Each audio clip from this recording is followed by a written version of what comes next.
Bueno, gente, muy agradecido de que estén acá en este primer episodio de esta miniserie que hemos creado para temas de hackeo ético a nivel de la base de datos. El día de hoy vamos a empezar con lo que es la parte de todo el background que hay detrás sobre el manejo de claves a nivel de la base de datos y la importancia que existe de la encriptación en el canal de comunicación.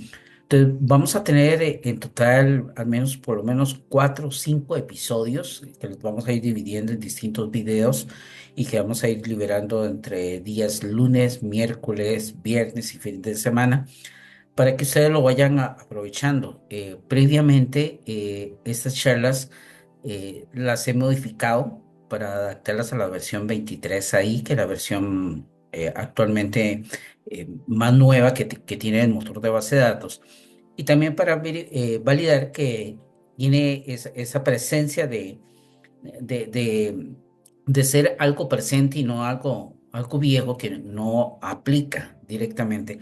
Si bien es cierto, en un episodio voy a hablar un poquito sobre lo que son las bases de datos versión 11G, porque todavía hay mucha base de datos instalada en esta versión en producción. Y es bueno que sepamos cuáles son las exposiciones o vulnerabilidades que existen a nivel de la base de datos para evitar que luego tengamos una sorpresa. Entonces, sin más preámbulo, vamos a empezar. Vamos a ir avanzando con el tema del día de hoy. Y lo primero que tenemos que tener claro en la parte de la importancia a nivel de la seguridad digital es de que esto no es algo que se tenga o que se pueda lograr de la noche a la mañana, es todo un proceso, como bien lo dice Bruce Snyder, que es un criptógrafo y experto en temas a nivel de seguridad. Hay mucha gente que habla sobre temas de seguridad. De hecho, en los últimos 3 años estuve participando en algunos eventos de seguridad y uno de los últimos eventos en los que participé el año pasado, que siento que de alguna otra manera también eso es algo, una opinión muy personal. Los temas que tengan que ver con ciberseguridad se han politizado demasiado en nuestra región latinoamericana. Posiblemente en España sea también muy parecido ese tema. Y entonces se ha creado como un pequeño grupito que es el que se maneja siempre temas de información y demás. Y dicho sea de paso, el año pasado, como se estaba comentando, había participado en el evento latinoamericano de ISACA, hubo un foro al final del evento, donde habían algunos personajes de gobierno que manejan todo lo que tenga que ver con temas de ciberseguridad, políticas a nivel global, y 4 panelistas de distintos países. Estaba gente de Chile, estaba gente de Argentina, de México y Colombia, si mal no me equivoco. Y una de las preguntas que le hice al panel y específicamente a la persona que estaba de gobierno ahí, era que casi siempre, cuando hay un evento a nivel de ciberseguridad, se mantiene todo muy callado, a nadie se le informa qué es lo que está pasando ni se le da detalles de la situación, lo cual hace sumamente difícil que se puedan tomar medidas para poder actuar y defenderse. Les decía yo que no es justo que los malos tengan acceso a toda la información, a todas las posibles herramientas que hay, mientras que los que intentamos de alguna u otra manera defendernos de lo que están haciendo este tipo de personas, tenemos que prácticamente con las uñas empezar a ver cómo lo hacemos, porque por temas regulatorios, por temas de no llegar y no cruzar esa línea que existe entre lo que es,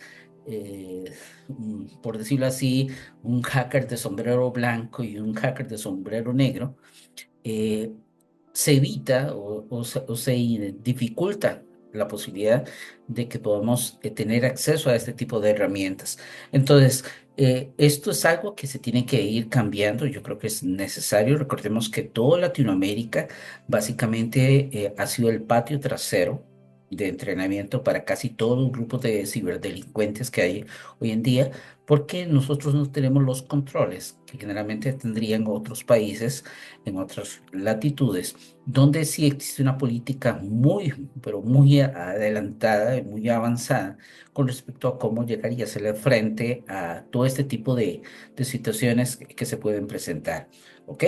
Entonces, vamos a ver cómo podríamos entender básicamente qué es una vulnerabilidad y qué es una exposición para la gente que está empezando o que es la primera vez que asiste a una charla de este tipo. Podríamos decir que la vulnerabilidad viene siendo como la comparación que estamos haciendo en este caso de una ventana rota. La ventana, al estar rota, tiene un defecto, es el vidrio está agrietado, lo que representa una debilidad a nivel de su estructura. En términos de software, podemos decir que representa una debilidad o una falla directamente en el sistema. Es como un hueco en el escudo de seguridad que puede ser explotado por un atacante. Ejemplos de este tipo de vulnerabilidades podrían ser aquel software que se encuentra desactualizado o que software que cuenta con errores a nivel de configuración o, por ejemplo, cuando utilizamos contraseñas de carácter débil. Una exposición, que es el caso de una ventana abierta, en este caso, lo que estamos haciendo es que le estamos permitiendo a algo externo, como por ejemplo el viento o alguien, que entre fácilmente dentro de la casa. En términos de software, representa una oportunidad que los atacantes pueden aprovechar, aunque no necesariamente implica un defecto inherente en el sistema. Un ejemplo de esto podría ser un cuarto de red expuesto a Internet sin ningún tipo de control de acceso y que podría considerarse como una exposición, incluso si técnicamente no hay una vulnerabilidad directa a nivel del sistema. Cuando se habla a nivel de términos de seguridad, hay muchas cosas que son mitos y otras que quizás sí sea realidad. Por ejemplo, durante mucho tiempo, y hay mucha gente que ha publicado algunas curiosidades sobre temas de cómo se manejaba eh, la seguridad hace años atrás.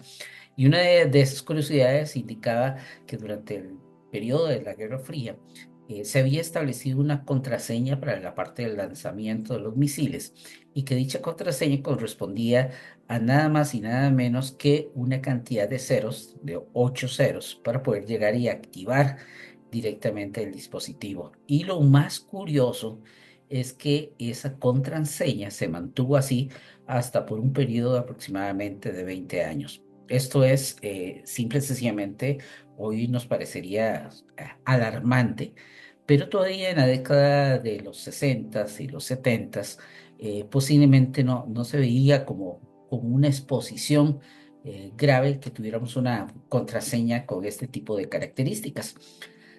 Eh, lo que estemos conversando ahorita, en algún momento lo voy a poner a la libre en mi canal de YouTube. Ahí está la dirección por si quieren luego suscribirse a nivel de canal. Ahí tengo otros videos más, pero los vamos a exponer después de un periodo que ustedes lo puedan aquí aprovechar dentro de lo que es el club de base de datos de Oracle. ¿Ok? Advertencia, siempre me gusta hacer esto antes de empezar cualquier tipo de charla a nivel de seguridad y lo voy a leer textualmente para que no haya ninguna mala interpretación. Ok, recordemos que realizar este tipo de pruebas en ambientes dentro de su organización o en cualquier ambiente empresarial puede ser tipificado como un delito. Estos actos podrían acarrear sanciones internas, incluyendo un despido justificado. El fin de esta demo es validar exposiciones y vulnerabilidades a las cuales se exponen nuestros ambientes y debe ser llevado a cabo por personal calificado y autorizado para dicho acto. ¿Ok? Entonces, haciendo la salvedad y esta advertencia, entonces, a lo que venimos. ¿Ok? Entonces, primero que todo, eh, tengamos en cuenta lo siguiente, eh, ya ahora el famoso tema de los sombreros blancos, gris o negro, ya no se utiliza tanto como para poder llegar y diferenciar a qué tipo ala perteneces. Yo no me considero un hacker como tal. No es mi afán el dedicarme a llegar y buscar vulnerabilidades. Más bien lo que intento es conocer o aprender y poder investigar sobre temas que a nivel de seguridad de la base de datos me podría ocasionar a mí un problema en el futuro y que de alguna u otra forma tengo que tomar algún tipo de acción para evitar que este tipo de cosas se lleguen a dar. ¿Ok? Entonces, no soy, como digo, no me considero directamente un hacker, pero de alguna otra manera se me ha reconocido como tal dentro de lo que es la parte de bases de datos. Y de hecho, realizado algunos diagnósticos y informes forenses sobre situaciones que se han presentado en algunas organizaciones. Primero que todo, tener en cuenta que la ética informática es el comportamiento adecuado en relación con el uso de la tecnología informática sin infringir la ley. Eso es un punto que es importante.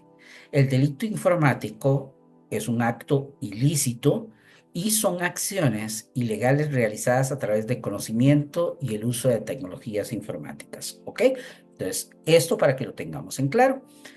Eh, yo fui uno de los fiebres de la Casa de Papel y me gusta mucho a veces utilizar ciertas comparaciones importantes y hay una parte en donde el profesor hace una, en el momento que están estableciendo la estrategia y lo quise adaptar a términos a nivel de seguridad. Y efectivamente, si todos de alguna otra manera hiciéramos las cosas como realmente deberían de hacer, no tendríamos que tener ningún tema, ningún problema con llegar y diferenciar qué es bueno y qué es malo. Sin embargo, esto, como les digo, a veces en términos de seguridad se parte por una línea demasiado delgada y hay que tener mucho cuidado para llegar y no caer de un lado que no es el que nosotros andamos deseando. A nivel de base de datos, hay una actualización reciente, importante, con respecto a las versiones. En versión 11G, y por eso voy a tener que recapitular nuevamente algunas de las charlas que he dado en años anteriores a través de versiones 11, porque se amplió un periodo adicional de tiempo para el soporte, para que los clientes puedan migrar de la versión 11G a una versión más nueva con soporte de la base de datos. En este momento, en la última actualización, se amplió hasta finales del año 2025 los temas de soporte para hacer actualizaciones desde la versión 11, desde la versión 12.1.02 y de la versión 12.2.0.1, a pesar de que estas, la última, por ejemplo, no tuvo un periodo extendido a nivel de soporte. La versión 18C sabemos que no fue candidata a la parte de soporte y la versión 19C se extendió el soporte hasta el año 2032 y las versiones 21, sabemos que la versión 21 es una versión de innovación. Las versiones de innovación, recuerden que son versiones que no son candidatas para soporte extendido y básicamente son aquellas versiones en las cuales nosotros podemos aprender algunas características que vengan en las siguientes versiones a largo término. Y, por supuesto, la versión actual que tenemos es la versión 23AI, que fue renombrada a principios del año pasado de 23C a 23AI. ¿Ok? Todo el laboratorio que vamos a llevar a cabo, que les voy a mostrar, es sobre una base de datos desplegada como servicio en el OCI. 23AI todavía no hay una versión on-premise en este momento disponible para poder ser descargada, por lo tanto no podemos hacer una demo basada en una versión on-premise y lo que hicimos fue desplegar un servicio básicamente de una versión 23 ahí en versión Enterprise Edition. ¿Ok? Entonces vamos a usar una versión Enterprise Edition y estamos usando la versión 23.6, que es el último parche a la hora de llegar y hacer esta documentación de esta presentación del día de hoy. ¿Ok? Entonces, esas son las premisas con las que vamos a empezar. Entonces, Primero que todo, una de las características, como tal vez algunos de ustedes ya han utilizado la versión o los distintos servicios desplegados en OCI, es que para conectarme ahora a un servicio, a una terminal, a un servicio desplegado en OCI, vamos a utilizar un usuario distinto a los usuarios que generalmente utilizaríamos en una instalación de Oracle Linux. eh, en on-premise, generalmente utilizaríamos posiblemente el usuario Oracle para podernos conectar hacia el servicio, pero en los CIs se utiliza un usuario OPC con, eh, con la combinación de una llave criptográfica para podernos conectar y utilizando también lo que sería en este caso una contraseña o una frase para podernos conectar sin que tengamos que llegar y digitar directamente o que sea un usuario con el cual podamos ligarnos o conectarnos al servicio sin contar con la llave específica para poder hacer esa conexión. Una vez que nos conectamos al servicio, hacemos un sudo hacia el usuario Oracle para ya poder tener acceso directamente a los servicios. En este caso, como pueden ver, la versión 23 me dice que es una versión para Oracle Cloud y para sistemas de ingeniería de Oracle, en los servicios de base de datos en el OCI, generalmente se despliegan sobre Exadatas y por eso es que podemos ver esa leyenda está ahí. ¿Ok? Una de las cosas que han cambiado a nivel de la base de datos, a nivel de seguridad con 23, es que en versiones 19C, yo sí podía a usuarios como CISO System ponerles una contraseña que se brincara de alguna u otra manera todas las reglas a nivel eh, por ejemplo, de regulación a nivel de perfiles que habíamos definido para los usuarios para indicarles cuál era el nivel de complejidad a nivel de la contraseña. La versión 23 ahí no me permite ponerle palabras simples o hacer un password demasiado sencillo y inclusive la longitud de la contraseña ha variado y ahora ya no es de 8 sino es de 9 como mínimo que debe de tener la contraseña de un usuario a nivel de la base de datos para podernos conectar. ¿Ok? Esto está corriendo sobre una versión de Oracle Linux versión 8 y el usuario Oracle ha sido configurado según los estándares normales que vemos en cualquier eh, guía de instalación a nivel de la base de datos. Tenemos un listener que está siendo ejecutado en ese momento en este servicio en el puerto 1521, en el puerto de facto. Recuerden que el puerto de facto del listener se puede cambiar. Recordemos que el listener es un servicio a nivel de la base de datos que se encarga básicamente de llegar y realizar las conexiones de los clientes hacia la base de datos. Y en este caso tenemos una arquitectura de container database. Recuerden que a partir de la versión 23 no es posible hacer un despliegue de una base de datos en modo no contenedor. Todo tiene que ser a través de Container Database. Y tenemos un contenedor con el nombre de CDB. Y dentro del CDB tenemos una base de datos acoplada que se llama Lab 1. Esa va a ser nuestra base de datos con la cual vamos a hacer toda la demostración el día de hoy de este primer episodio. Y como les dije, el Lab 1 es un PDB. En este caso, dentro del contenedor únicamente tenemos ese Global Database ahí creado y la que ven con ID 2 es la semilla o la plantilla que me permite crear más PDBs dentro de un contenedor de base de datos. ¿Ok? Eh, si verifico a nivel del sistema operativo, puedo ver cada uno de los distintos procesos background que están siendo ejecutados a nivel del sistema operativo dentro del servidor de la base de datos. Y en este caso, recuerden que al ser una versión de contenedor, vamos a tener una cantidad mayor de procesos corriendo. En este caso, con la configuración que tenemos ahorita, hay 76 procesos que están ligados a lo que es el contenedor de base de datos. Y por lo general, el nombre de los procesos los vamos a ver que inician con el acrónico ORA-, el nombre, el acrónico del proceso background que está corriendo y después de último va a estar el nombre del container database que está asociado a dicho proceso a nivel del sistema operativo. Eh, Hay unas cosas que cambian en la versión 23 ahí, por ejemplo, en la dirección del Oracle Home, dentro del Oracle Home, en el subdirectorio DBS, hay una serie de archivos que están ligados directamente con la parte de configuración a nivel de la base de datos. Ahí podemos ver el archivo de parámetros, como el archivo donde se guarda o se crea lo que es el archivo de password a nivel de la base de datos, que sirve para poder llegar y validar que un usuario a nivel de sistema operativo, como en este caso Oracle, se puede conectar a la base de datos sin requerir un método de autentificación a nivel de password. Esto es necesario para poder llegar y en este caso poder levantar los servicios de la base de datos, porque no es posible hacer login dentro de una base de datos que no haya sido arrancada.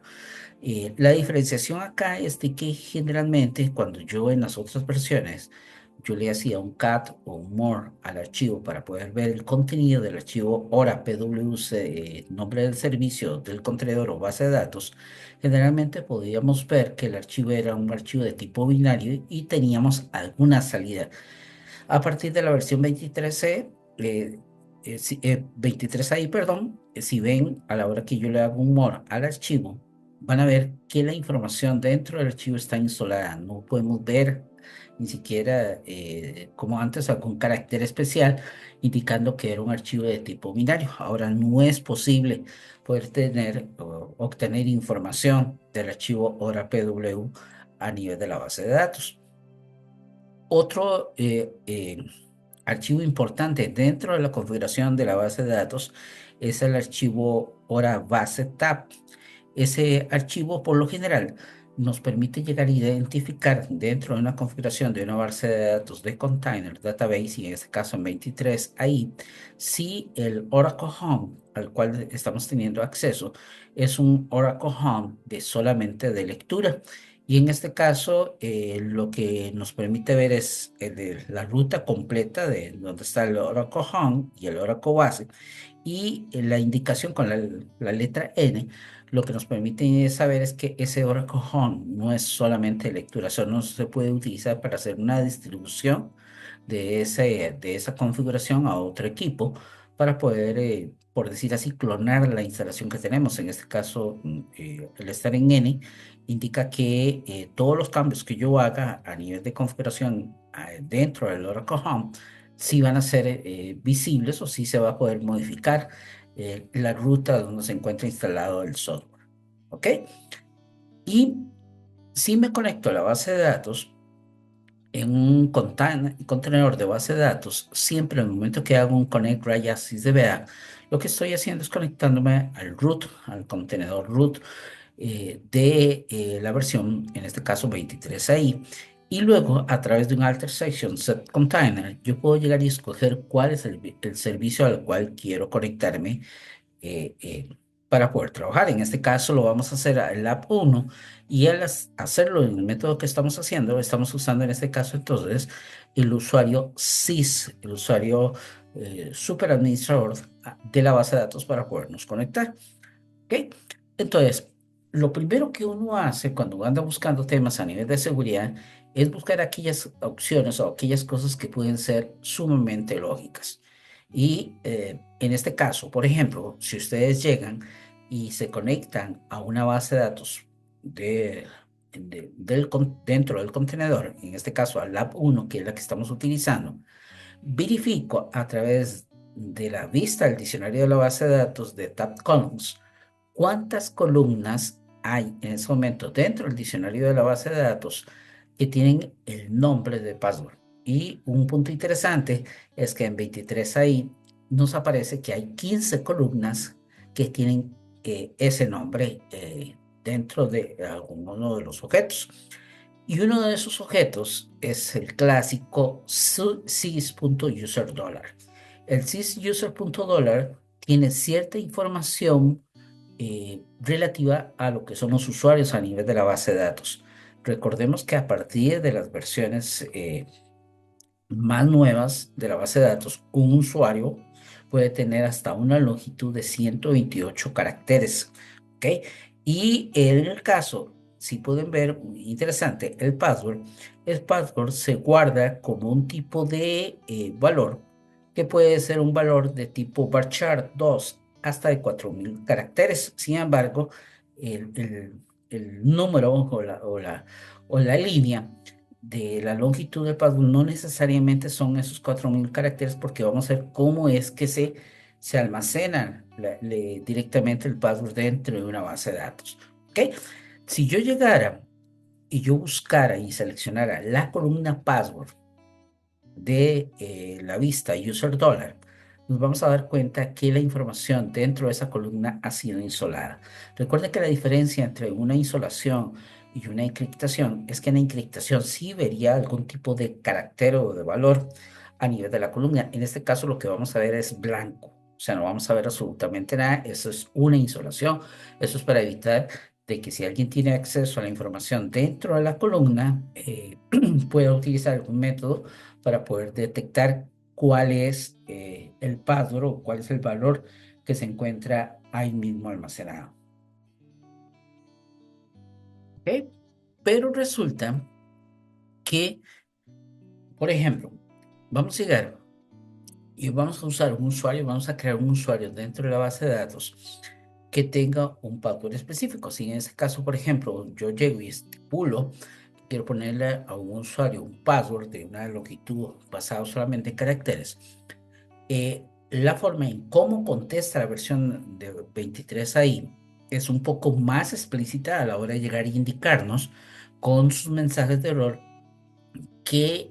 cuáles son las condiciones que estoy violando a nivel de requerimientos con respecto a las reglas de complejidad que hay. En este caso, a pesar de que el password es grande, me dice que el password debe tener al menos dos caracteres en mayúscula. Pero si yo luego agrego esos dos caracteres en mayúscula, me va a forzar otra de las reglas a nivel del manejo de password, indicándome que el mismo debe contener dos o más dígitos dentro de la configuración. ¿Ok? Entonces, esto es algo que siempre vamos a ver a nivel de la base de datos.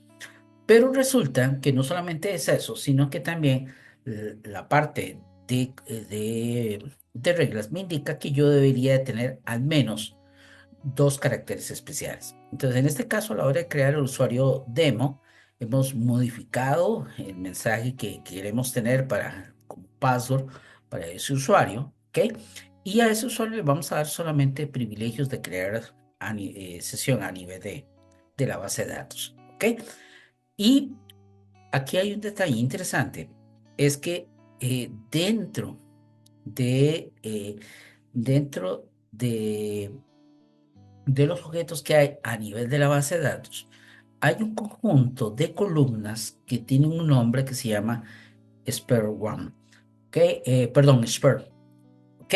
Y está Spare 1, 2, 3, 4, 5, ENIC hasta el número 16.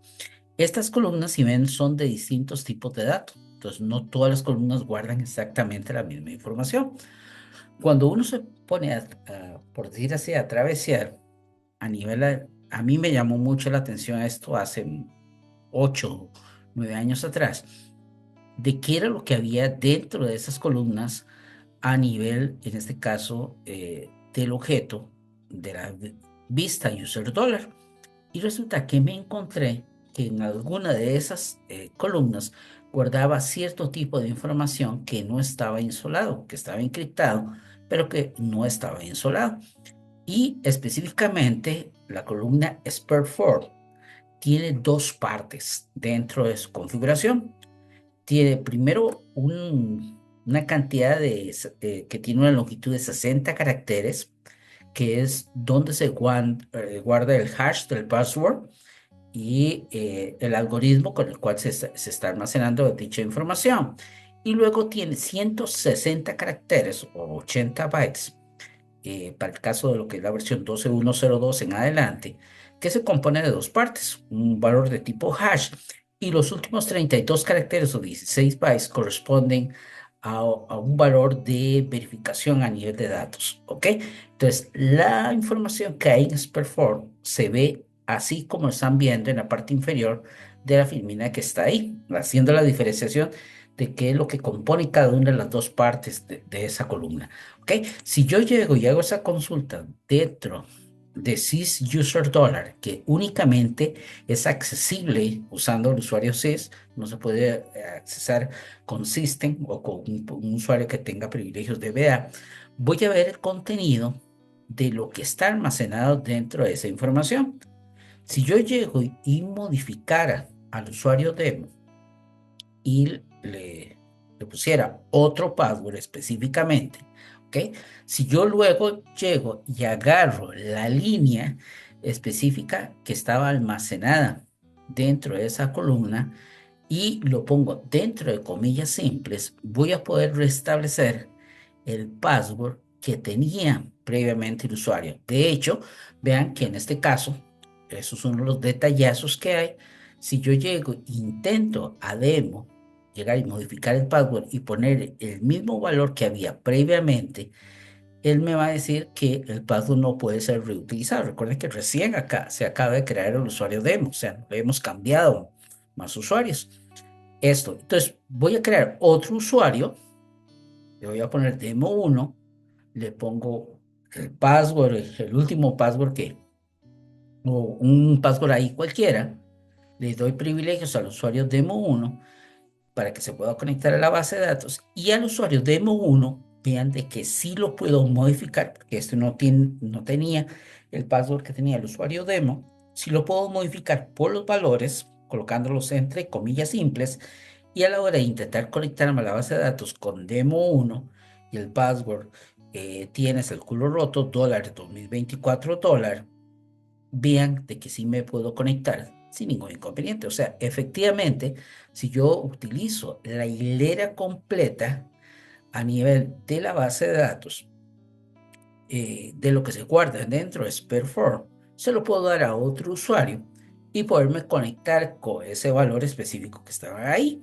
Por supuesto, ustedes me dirán, pero yo no sé cuál es el password del usuario, ¿ok?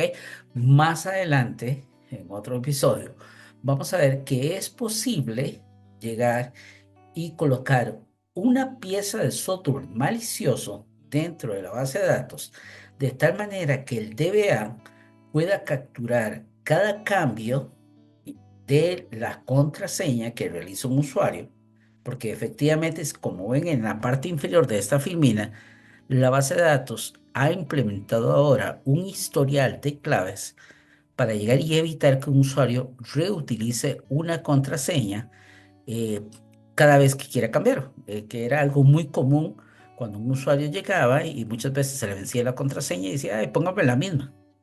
Y muchas veces eso se hacía a nivel de la base de datos y entonces permitía reutilizar una y otra vez las contraseñas. Ahora no es posible.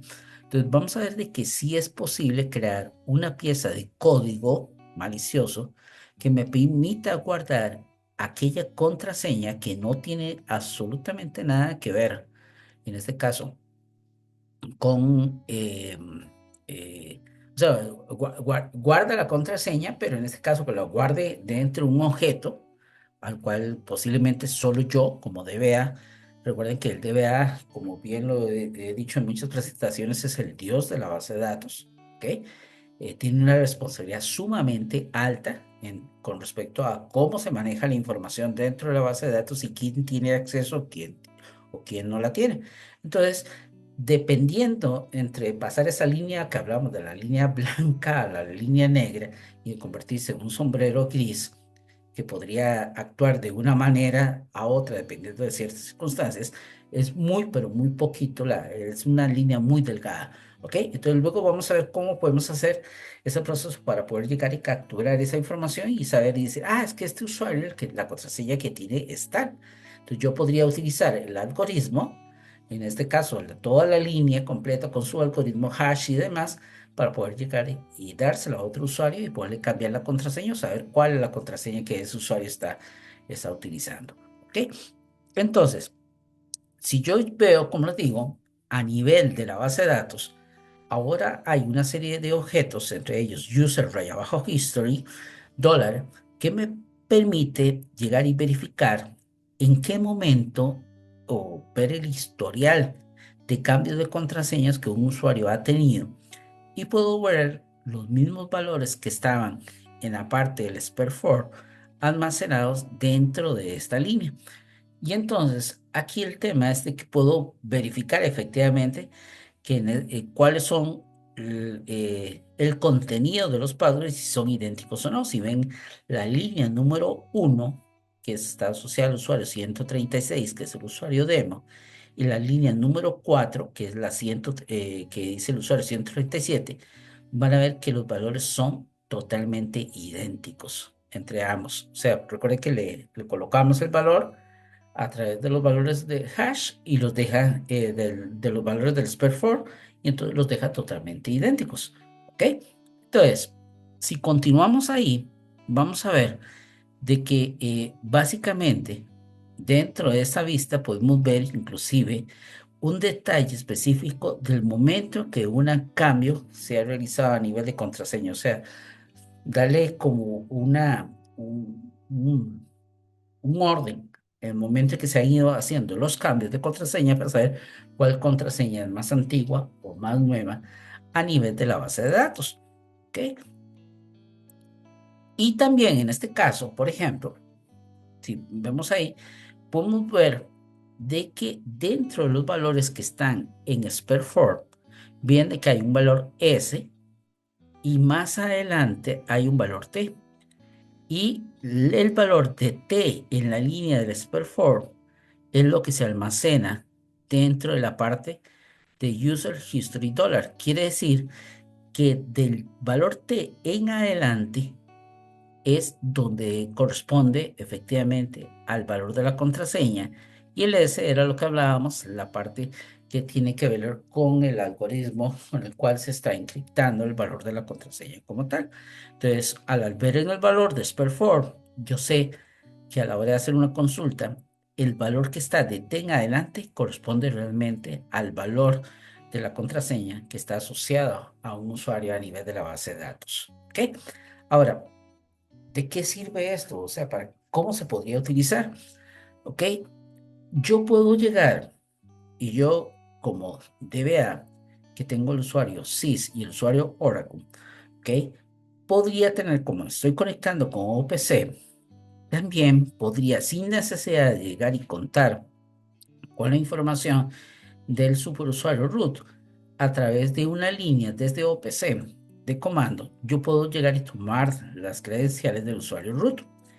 Y con el usuario root, yo podría instalar una simple herramienta de sniffer que me permitiera llegar y capturar la información que pasa por el puerto 1521 de cada una de las distintas conexiones a nivel de la base de datos. Vean de que cuando un usuario se conecta a la base de datos a través del sniffer, yo estoy capturando el string de conexión hacia la base de datos. Ahí tengo toda la descripción del string de conexión y hacia el puerto. Entonces yo puedo aquí claramente, puedo llegar y determinar muy fácil, ¿ok? Cuál es el tipo, la dirección IP desde donde me estoy conectando hacia al servidor de la base de datos, en este caso, cuál es el puerto que estoy utilizando, ¿ok? Y cuál es la herramienta la cual estoy usando. De hecho, si pueden, voy a intentar marcar acá, vamos a ver si logro agarrar los lápices para poder verificarlo. Vean de que aquí está, vamos a ver si puedo, ok, vamos a ver, listo.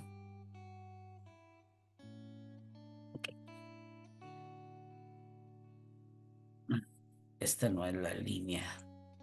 Ya se me perdió. Vamos a ver. Creo que era este. Sí, es el fijo. No, no estoy logrando encontrar la pluma.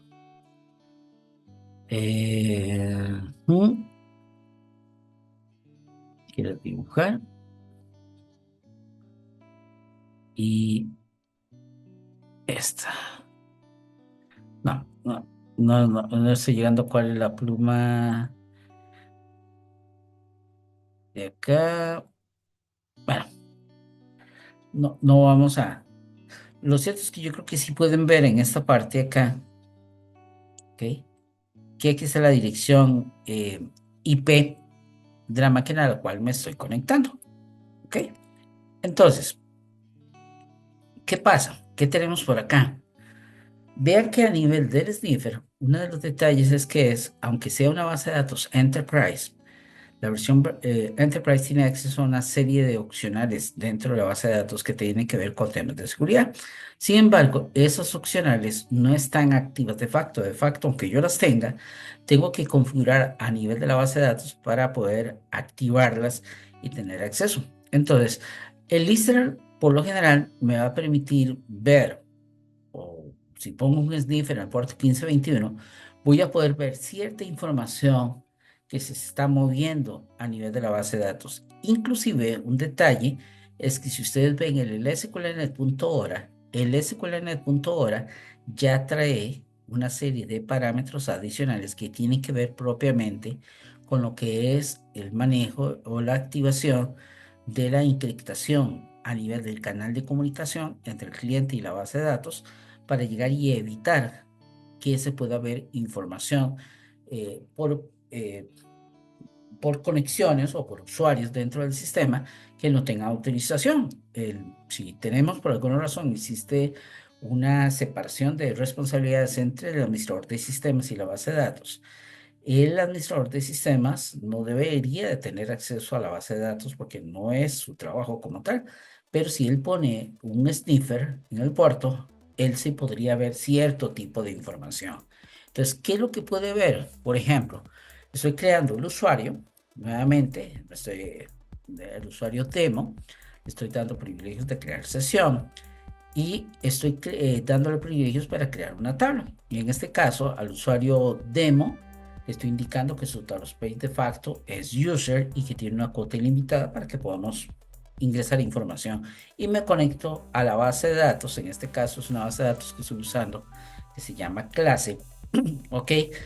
Con el usuario demo y que tiene su password Oracle. En este caso es una base de datos de versión 19C con la que estoy verificando. Entonces, vean qué interesante, al nivel del sniffer, ¿ok? Si reviso, yo puedo tener acceso a ver cierta información en el momento que el usuario se está conectando sobre los valores o sobre las porciones de los valores que están siendo utilizados a nivel de la encriptación del password. Y el tema es que a la hora de llegar y obtener ese tipo de información, personas con conocimiento podrían poder encontrar parte de la llave requerida para poder averiguar cuál es la contraseña de un usuario que se está conectando a nivel de la base de datos. ¿Ok? Entonces, vean que en este caso, por ejemplo, si yo verifico dentro de la tabla user dollar, ¿ok? Para el usuario DEM, vamos a ver que puedo ver dentro de la información que estoy capturando dentro del listener con el sniffer parte de la información que se encuentra almacenada en la columna SPER4, ¿ok? Lo que ya empieza a ser delicado con respecto a el tipo de información que estamos, en este caso, que estamos desplegando. De hecho, ¿ok? Si empiezo a verificar un poco más y a revisar la información, me voy a encontrar cada uno de los distintos componentes que están siendo relacionados o requeridos para poder en algún momento poder hacer una, utilizar un método bruto para poder llegar y poder dar cuál el password a nivel de la base de datos. Estoy obteniendo información de la llave de la sesión a nivel del servidor, el hash del password, la llave del cliente y la parte de autentificación del password propiamente del usuario como tal. ¿ok? Lo cual es, es bastante, pero bastante delicado a nivel de la información que se está exponiendo. Si yo llego y yo hago una consulta a nivel de la base de datos y le digo select asterisco from cat, vean que a nivel del sniffer, ¿ok? Si yo llego y hago esa consulta y el resultado en este caso me dice que no existe registros, vean de que yo puedo extraer desde el sniffer el valor del resultado de esa consulta. Ahí estoy recibiendo el hora 01403 indicándome que no hay datos y puedo ver en otra parte de la captura que estoy haciendo a nivel de ese ambiente dónde está la consulta que yo estoy ejecutando. Vean que yo no estoy conectado a la base de datos en ningún momento. Todo lo estoy haciendo a nivel de sistema operativo por un sniffer que está haciendo escucha en el puerto 1521. Imagínense que en este caso, por ejemplo, estoy creando una tabla donde digo que la columna clave de tipo varchar 2 de 50, vean de que puedo ver por completo el DDL de la creación de la tabla. Y si yo llego, inserto un valor dentro de la tabla, puedo capturar el valor que estoy ingresando y si la consulto, también puedo obtener la consulta y puedo obtener el valor de la columna. En este caso, vean que la columna clave está en la parte de la imagen arriba, ahí es donde lo podemos ver, ¿ok? Donde efectivamente, aquí está la columna clave.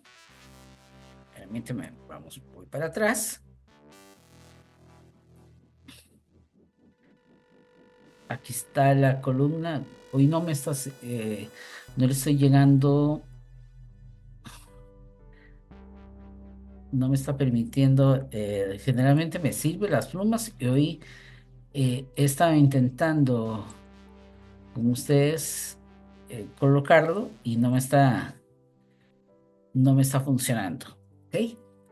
El tema es de que en la imagen, en la última imagen que ven a mano derecha inferior, está el nombre de la columna y vean que estoy viendo el contenido de lo que se está pasando a nivel de la tabla. ¿Ok? Entonces, el tema aquí, para hacer conciencia, es de que inicialmente lo que queríamos demostrar en este primer capítulo es de que mucha de la información que se maneja en la base de datos, que se supone que sería de carácter confidencial, existe la posibilidad de que a nivel de sistema operativo, con herramientas que se instalan, y algunas de ellas vienen de facto instaladas a nivel del sistema operativo, le permita a un usuario no calificado o un usuario no autorizado tener acceso a este tipo de información que podría ser de carácter confidencial. Y que de facto, aunque la base de datos esté preparada y esté lista para poder atender o para poder resolver estos tipos de problemas, no está activado de facto. Entonces, vamos, ¿es una vulnerabilidad? No, no es una vulnerabilidad, es una exposición, porque en este caso estoy dejando un portillo para que puedan, en este caso, utilizarse herramientas eh, eh, que no tienen que ver nada con la base de datos para que usuarios no autorizados puedan tener acceso a información de la base de datos. ¿Ok? En el siguiente capítulo vamos a ver cómo podemos resolver algunos de estos problemas de exposiciones que estamos teniendo a nivel de la base de datos de facto y cómo podríamos asegurar de una forma muy sencilla que esta información no pueda ser robada o pueda ser sustraída de la base de datos sin contar, en este caso, con los privilegios requeridos o con las autorizaciones necesarias para poderlos hacer. ¿Ok? Entonces, los espero en el segundo capítulo para que veamos un poquito más acerca de las cosas que podemos hacer a nivel de seguridad.